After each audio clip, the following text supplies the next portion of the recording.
Pujas in my house or gallery and stuff, what I do. So, because she always wants to be with me. And she's a little special being. When I first got her, she was 2 months old. She fed me, feeding my hand. And I brought her home and she had the most incredible aura, red and orange. And also a little bit of purple. And it was amazing. I'm like, why would a dog come to me 10 years ago? She's almost 11 years old.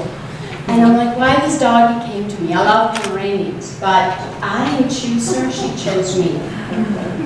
So really, the reason that I brought that up is we have a choice. In our lives, we always have a choice to choose who we want to be, what we want to be, and who we are. No one has the energy to put on us who they want us to be. I know our parents do, but we love them. We just, allow them to do that. But then as we grow, we just allow to be ourselves, right? But we have to always forgive the past. And we have to understand the past. And we also need to go to a place of, wow, that was my past, that was a lesson. I'm here for this now, and I'm going to go forward. So the reason I'm saying that, I'm going to tell you a little story. I'm 16 years old in Greece, actually 14. I grew up in Greece till I was 14 years old and met an American. Uh-oh. Uh-oh. And he was a pilot in the Navy, okay, the American Navy, which is, of course, we all have little issues about war and this and that, right? But it was the most amazing experience that I had. We got engaged when I was 14 and a half, got married when I was 16. Similar to stories about your family, correct? Greece are like that too. But the reason that I'm bringing that up is that for my father, because my parents were fighting at the time we were divorced, for my father to let me marry, I had to prove that I wasn't a virgin anymore. Because that's what the courts allow in Greece. So if you're not a virgin anymore, and you can prove it to them that you're not a virgin anymore, you're knocking your head, you understand Europe, then then you can marry. I wanted to marry because I didn't know why. I'm an Aquarius, and with a Leo rising, as we come in the Vedic, in the other system, I'm still an Aquarius with I think Virgo rising. And, but I'm a person that I see ahead. I don't see here. And the past is there and it's beautiful, but I really see ahead. I see 50 years ahead. And sometimes I get in trouble for that. So when I was 16, I think I knew that this is the country that I was needed to come to wake up, to be who I am. Because this is where a lot of the healing energies came in the Western world. Okay, and that's just opened me up. So I was married for 10 years to a pilot in the Navy, traveled all over the world. It was an exciting place to be. And I decided when I was 27 that that wasn't for me anymore. So I let go of everything. It was the Harmonic Conventions. It was in '87. And I'm telling you my age. I think I'm 55 or 56, something like that. I don't even know anymore. I lose count. And I'm in New York. I had lost $500,000 at the time because the stock market went down. I don't know if you everybody remember that. I was in the fashion industry, which was a tough industry to be in. Do you everybody watch the Prada, the Devil Wears Prada? But guess what? That was my life. It's exactly what my life was. But I also read models. And repping models mean really taking them out there in the world and really allow them to be who they are, correct? And fashion and all that. But at the same time, they had to go through what we're hearing now. How many years that is? How many, 40? How many years since? 30. Thank you for the math. And we're hearing all this abuse and all this craziness now. I hope the dog is not there eating chocolate. No. He's okay. Because she can do that. No chocolate to the dog. And so what happened was, what we're hearing now, that was my life. I saw girls getting hurt. I saw girls getting raped. I saw girls getting picked up from hotel rooms, totally dragged out of their minds. Not just alcohol, but drugs. And they were very young. They were 14, 15. And I saw the family, their mothers, bringing them in and said, okay, what size boobs should they do? You know, what fake boobs, correct? How can they, should they eat or not to eat? I don't know if you've heard the stories, but most models are skinny because they eat toilet paper and also cotton balls. Okay, so they can stay that skinny because the fashion back then wanted us to be hangers. And that's exactly what we are. Models are hangers. So then the women were never respected. Okay, the men were not respected also.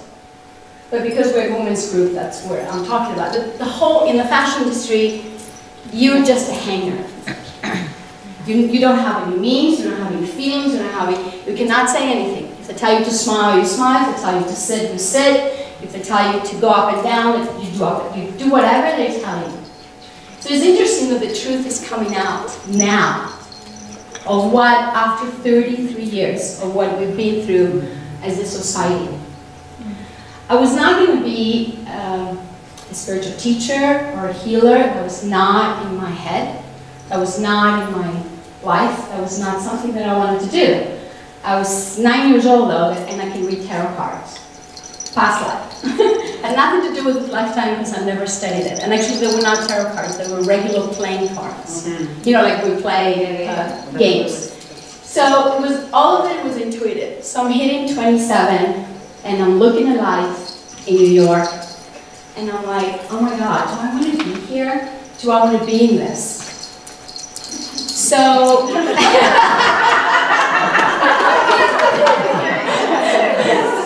so what happened was,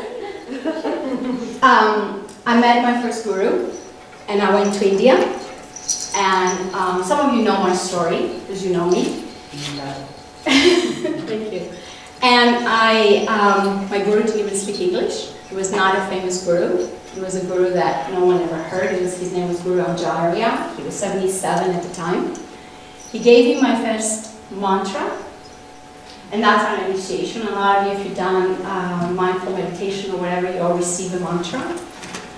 You receive it in your ear, and then you repeat it inside you for 1,000,000 times, or 2,000,000, whatever your guru tells you.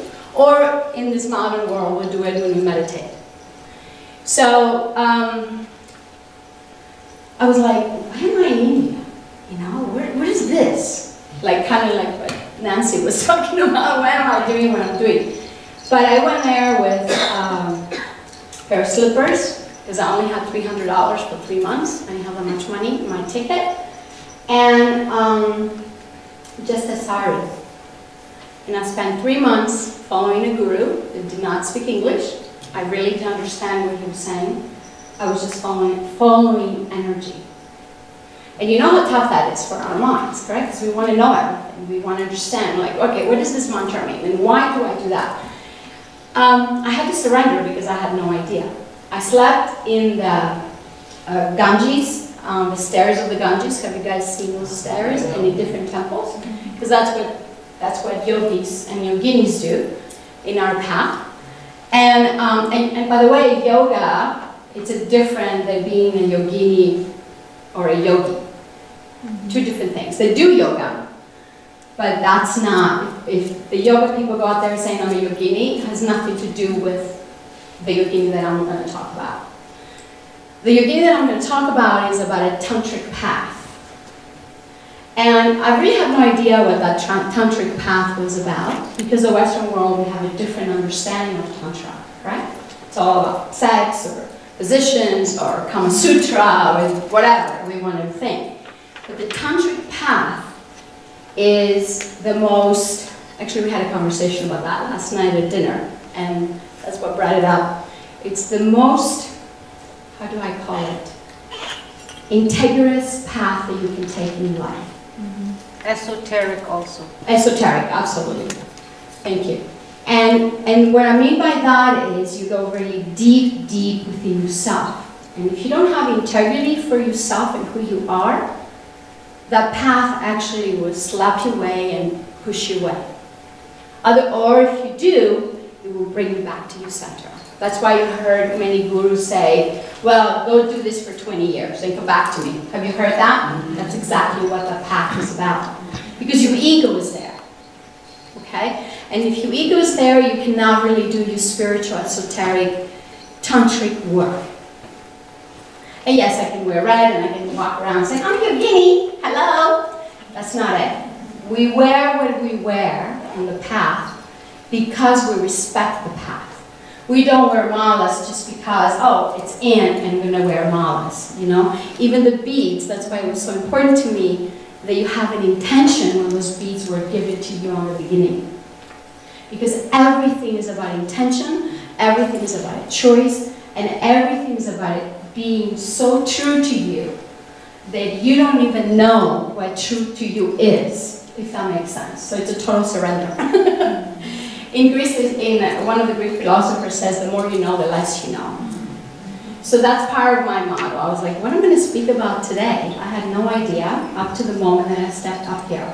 And I do this every time. I don't come with a prepared talk. Girls, last night we went, 5 of us went out and they said, Zeffi, you got to speak about something. I'm like, I don't know what I'm going to speak about. I have no idea. So, and where I want to go with this is, I came to Sedona in '93 after I was in India from 27 to like 27 and a half. Went back to New York, went to Miami, South Beach, continued the fashion industry because that's all I knew, correct? That's the only thing I knew how to do and I was good at it. But one day I'm sitting in a costume in my apartment and at the time I was reading Mary Summerrain. I don't know if you ever heard of her. She's an amazing Native American lady that they wrote about her grandmother. She was blind and she was writing books about Native Americans and the life. And I always loved that too. I'm a person that loves all the history, all the ancient texts, all the ancient traditions. It doesn't mean only Hindu, correct? I'm Greek, so we have that in our heads. So a thought became a sat on my body as I was thinking of coming to the Southwest. I was coming to the Southwest though because the fashion industry was moving in here. Not because I had any other ideas, right? Not because I knew the Southwest was spiritual. I just knew the Native Americans lived here. And that was my connection. So I came here and started working at Enchantment, as you all know, and different other places around town as a concierge. And, but at the time, through the whole time I was doing healing work. Because that's what I am. I'm a healer and I'm a medical intuitive. And continue my path, continue doing my work. And one day this path showed up and this gentleman showed up. And I talk about him with his wife because I felt I'd never seen them again, ever. So they're sitting on my desk in Enchantment and the guy says, I have heard you a healer. I was like, really? Who told you that? No one knew that because I wasn't doing it. He goes, his wife said, can you please come and, you know, do a healing work on him? He really believes you're a healer. I'm like, okay. So I went into the room. I wasn't charging. I had no idea. You know, this is like 94. And back then, we didn't know anything that we know today, right? We didn't have the books. We didn't have any of that. And I didn't know what medical intuition meant either. But I always had visions in meditation, and I can see inside people's bodies. So he comes up and he goes, anyway, so I scanned him because I knew kind of healing. And I told him exactly what was going on. And he said, that is the most accurate thing that I ever heard in my life. And I'm not saying it to show off. I'm just telling you what, and that shocked me. Because I'm like, what am I doing? I had no idea. I just, you know, run my hands through it. And then my friend that passes and never met those people again. Never seen them again, they disappeared. So to me, he was an angel because he started me on the path. Then a friend of mine sent me a tape from Hawaii, and at that tape, it was Caroline Lee's, you all heard of it, or Spirit, and she said, this is what you do. You can see inside the body, you are a healer, you're a miracle intuitive, and you have to find this woman. Because in 93, 94, this stuff was non-existing, right? So I went and followed her and studied with her.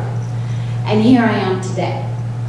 My tantric path never stopped. I continued going to India almost every year and followed the goddess because I was initiated to the goddess. My mantra that I received, it was a Durga mantra.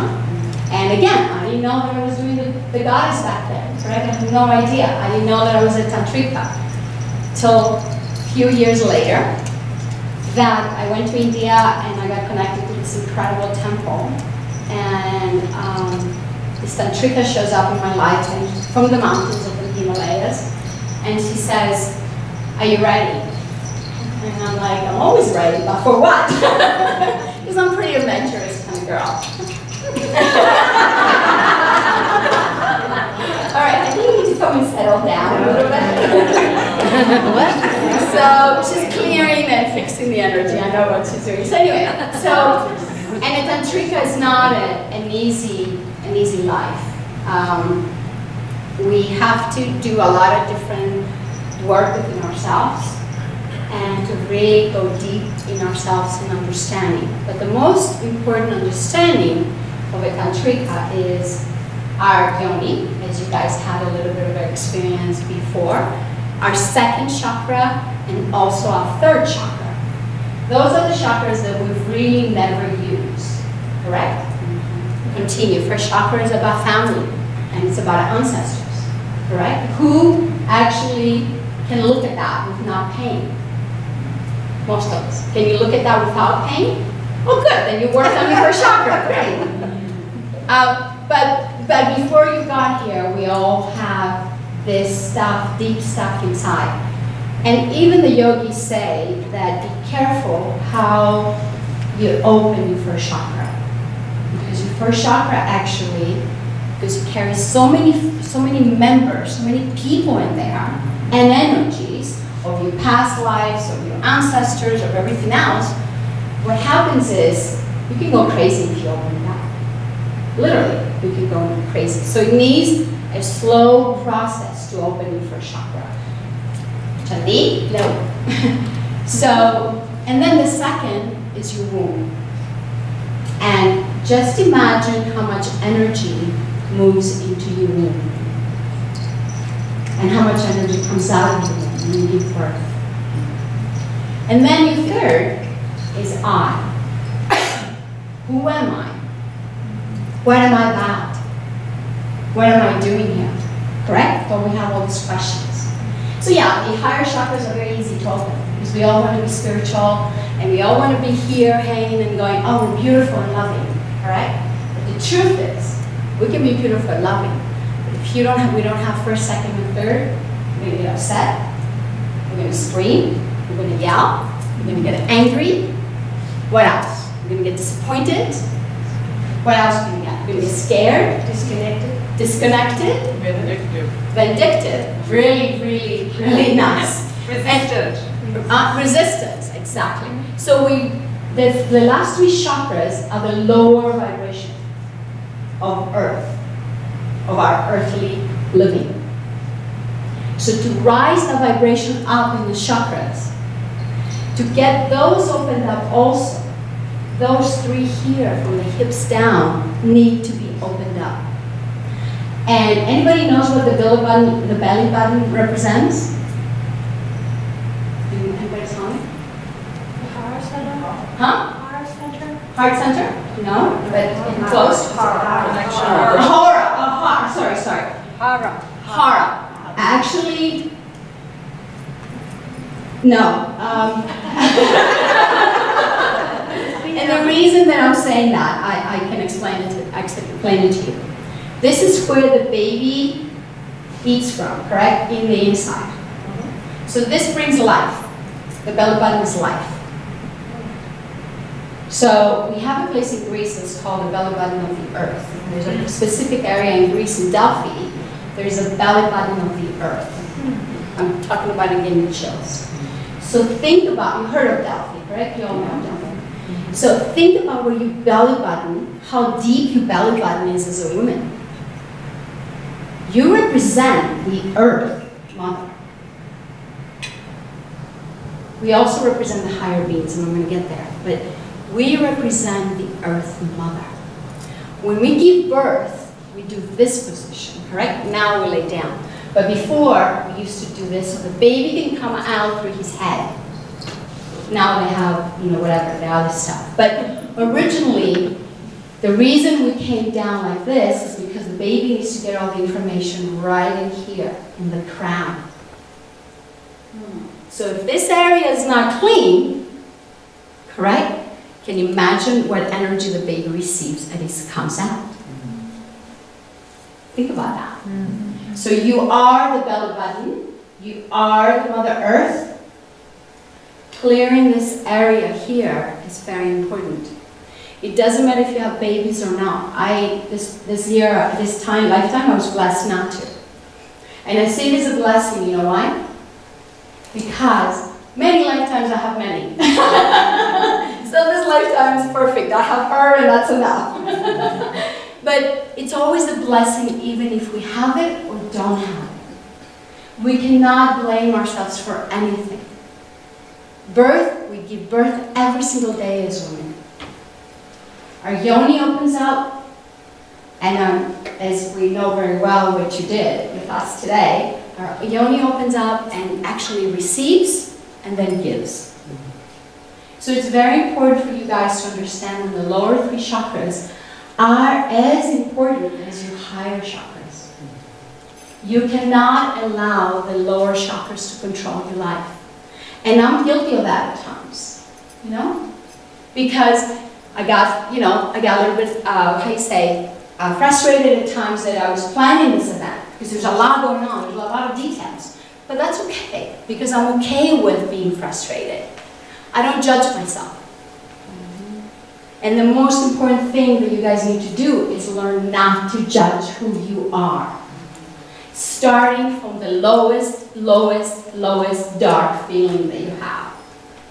Because we're like, no. We're so good.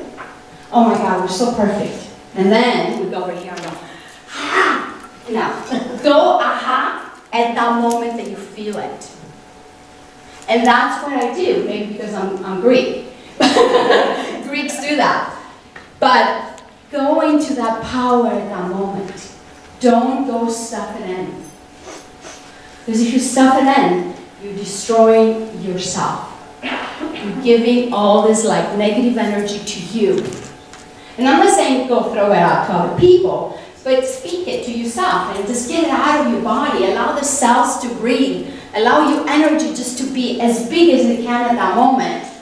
And then you're like, okay, I'm good now. But I'm not talking towards others. I'm talking when you're by yourself, right? Towards others depends how you do it. Because no one, the other people, it's not their fault of that. But the point is that it's okay to accept and understand your lowest vibration. So I'm going to give the microphone around, because everyone, you guys heard a little bit of my story, but I want everybody else to tell me one feeling of the lowest vibration they felt the past week or the past year. Without thinking. The lowest vibration? Yes, any thought of the lowest vibration. Oh, like when you work. Yeah. A word, thought. Sad. Sad. Okay? Just pass it around. As an artist preparing, I rarely feel I am or have enough. There's a compulsion.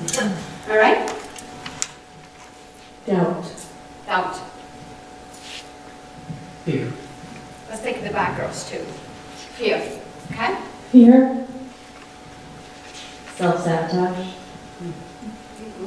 Fear. Fear of death. Fear of death. Disappointment. Frustration. Anger. Insecurity. Rage. Jealousy. Overwhelmment.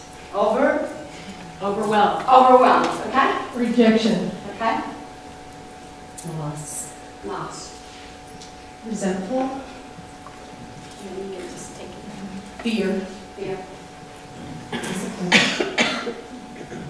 Disappointment. Rage. Sad. Anxiety. Let's give it to the back too. Loss. Loss. Jealous. Frustration. Lack of patience. I get you. Anger. Judged. Discouraged. Vengefulness. Fear.